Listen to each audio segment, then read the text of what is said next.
Hello, this is Sheshachalam from Ascendant Mysore. Today let us understand the placement of Ketu when it is in the ninth house and its results. I have been off late not making that many videos as there was a medical emergency in our own you know house and we in our home. So uh, I'll come with that chart and give you that analysis later. But anyway, along with that medical emergency, also all things are now slowly falling in place. So I'm going along with my videos once again. So the ninth house, which I am discussing today, is the Bhagyasthana. Bhagyasthana means the house of fortune, house of luck, or house of well being. The ninth house is also seen to understand the forefathers, that is, its Pitrusthana. Not only that, ninth house is also for the master, the one who gives you the path for higher elevation or shows you the path for higher elevation. He doesn't give you, he shows you the path. So, these are the three major things for the ninth house. The other thing which is also very important is being righteous, following your right dharma, ethical dharma. So, that is also a very important factor. And particularly in that factor, Ketu in the ninth house plays a very important role because it creates, when if it is weak, it creates conflicts. Like a person will go into arguments and he will be a staunch follower of a particular dharma and he will be like, always forcefully trying to put that dharma into the other's life or perspective, which is actually not required. But if Ketu is a strong placement and it's an excellent placement in the ninth house, then the person will be down to earth, humble, good to all beings, will never have any partiality or bias with any dharma. He doesn't believe in dharma in the sense if it is attached to a religion. He believes in dharma in the sense if it is attached to humanity, if it is attached to humility, if it is a thing which is to sustain the ecosystem and the nature. So, very different perspective when Ketu is in the ninth house. Spiritually oriented and easily gets detached from materialistic desires, very soon in life. So people will keep on, mocking this person with a strong Ketu in the ninth house. They keep mocking, oh, you will take sannyasa. Even in the college, in the schools, people will be mocking this boy and telling him that, oh, you don't drink, you don't do this, you don't do that, oh, you are a sannyasi. So they keep mocking him only because he is a timid, he doesn't even bother who mocks, who cares. So he doesn't bother. So he is very focused and he works for the others, he works for the downtrodden, the people who are deprived of the basic necessities, he works for them. He believes in service where pain can be elevated. So, this is a very important point here.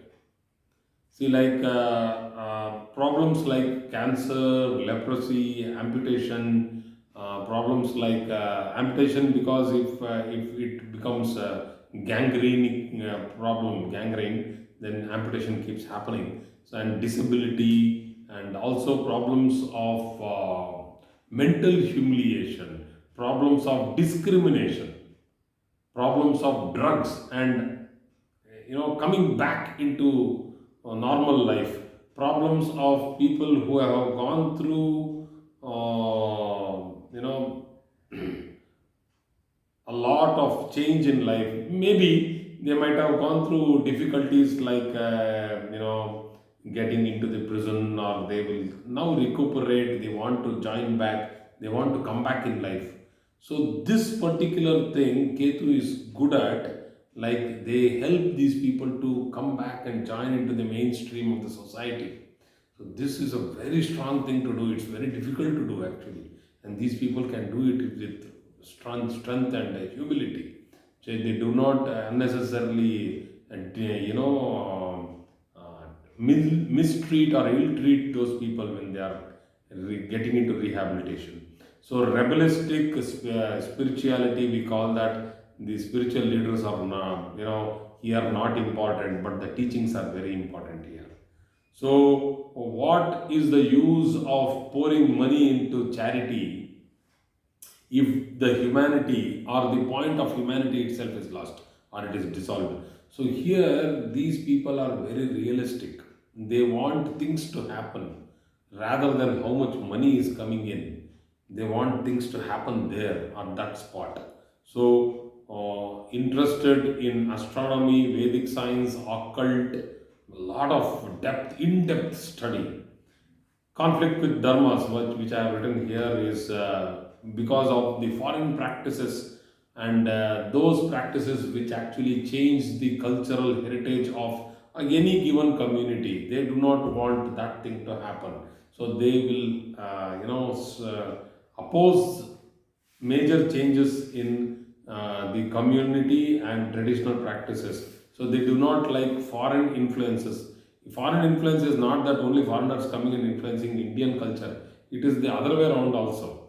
Even if you go to countries like Poland, they don't want their culture to be mocked at, or they don't want it to get dissolved. They want to protect their culture. Every community wants to protect its own culture. So that's what I am trying to talk about.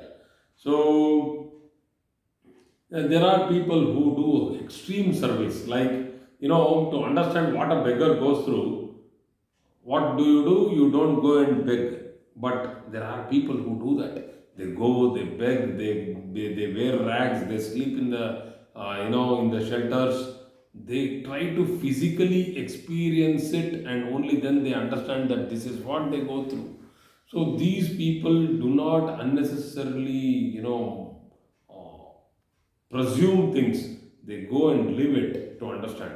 So this is a very strong placement for a person to become a yogi, a person who can be called as a complete teacher, a complete knowledgeful person. But very difficult, these people don't teach because it's a Ketu. They keep things to themselves. They are very happy with self-content, spirituality. They don't give it out.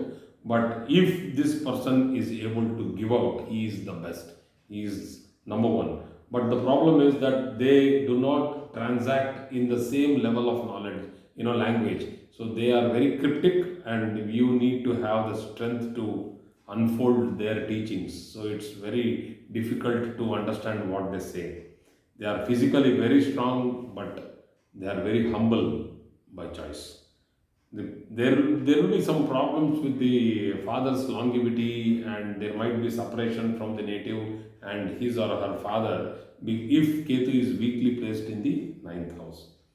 And again, if it is weak, the person will be subjected to humiliation, mockery in the community, which is not a good thing to happen, but still, this is happening.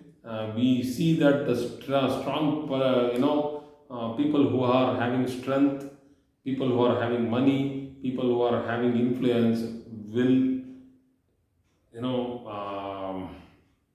see down those people who do not have these. So people who are having money will always make fun, not always, some of them will make fun of the others. So this Ketu weak in the ninth house is not good, but if it is strong, it's an extraordinary placement for a person to get into the yogic sciences and become a yogi. So God bless, and thank you very much.